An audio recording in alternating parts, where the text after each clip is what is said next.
Link Connect.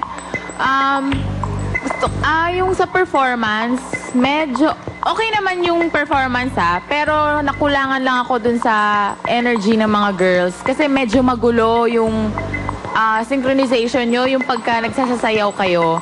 Magulo lang yung formation, hindi ko maintindihan kung line ba yun or 2 lines ba dapat or rectangle pa square, hindi ko alam eh. Kulang lang sa akin, siguro kung nag-practice kayo ng mga 1 buwan, siguro gawin yung mga 2 buwan pa. Yun lang, and ito ang score nyo. Thank you, Miss Bianca Christopher. Ayun, sa akin, singer, siyempre, di ba, okay naman. Maganda sana yung variety nung una. Kaya lang, di ko na narinig si brother na kumanta ulit. So, saka yung medyo luma yung yung opening, biglang naging puro pambata na yung music. So, medyo magulo lang, naguluhan lang kami. So, yun, okay lang. Yun, dahil dyan, ito score nyo. Thank you, Christopher. Ikaw naman, Miss Gladys. Naalala ko tuloy, no? Magko-concert si Vice, di ba? Sa Araneta. Iimbitahan mo ba ako sa concert? Ay, Diyos ko, ikaw pa ba? Siyempre naman hindi. Ay, Siyempre, ikaw pa ba? Hindi naman buong araw ko na hindi kita kasama. Kailangan nandoon ka. Baka, nahihiya nga lang ako sabihin, pero gusto nga sana kita i-guest eh. ay, nako. Sana may bayad. Hindi ka Yun ang ano ko mapupunta? sa'yo. Ha? Ako? Oo. Hindi. Kahit naimbitahan mo ako, hindi ako pupunta. Ang sakit mo naman magsalita, Gladys. Oy, bakit gusto mo masira yung show mo? Kasi bubisitin talaga kita doon kung pupunta ako doon. Tignan ko lang kung makaganyan ka pa sa akin pag nalaman mo ang totoong nakalipas namin ni Christopher. Ay! Ano to? Meron?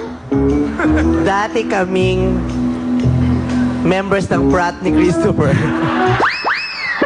Che, prat lang pala. Bueno, alam mo, ito sa contestant natin ngayon, para sa akin, hindi ganun kaswabe yung pagkakamedley nung ating mga kanta, no? Yung mga girls natin, nako, kulang sa projection, no? Hinahanap ko yung habang kumakanta sila, talaga mapapakanta kami. Kaya tinan mo, hindi ganun ka-impacta ang audience, di ba? Kahit na mga mabibilis ang kanta nila. Yung banda naman natin, medyo kulang sa angas. Kaya sa ginawa nyo yan, etong bagay sa inyo. Thank you, Miss Gladys. Ikaw naman, Vice. Ayan, bago ang lahat, again, maraming salamat sa mga taga-Dumaguete at sa mga tao rin nanonood ng show ko sa Victoria City kagabi. Tapos, next stop mo po ng concert tour ko sa Lipa, Batangas sa may April 10 sa Lasal. Ano ba to? Saan ko ba siya naisulat? Sa Lasal Lipa. Ayan, kasama ko ulit si Bong Navarro at saka si Kian Cipriano ng Kalya Lili. Okay, thank you kay DJ MOD sa napakaganda kong t-shirt at sa Picasso of Turf shirts. Ayan, hi to Kasim Mirza. Thank you kay Dr. Smani and Pai Kalaya, Nina Richie for my shades. Okay. Sa grupong ito na nag-perform, si Kuya, parang wala kang energy. Ang ganda pa man din ang mukha mo. Kamukha mo si Timmy Cruz. Timmy Cruz. Oo, Timmy Cruz.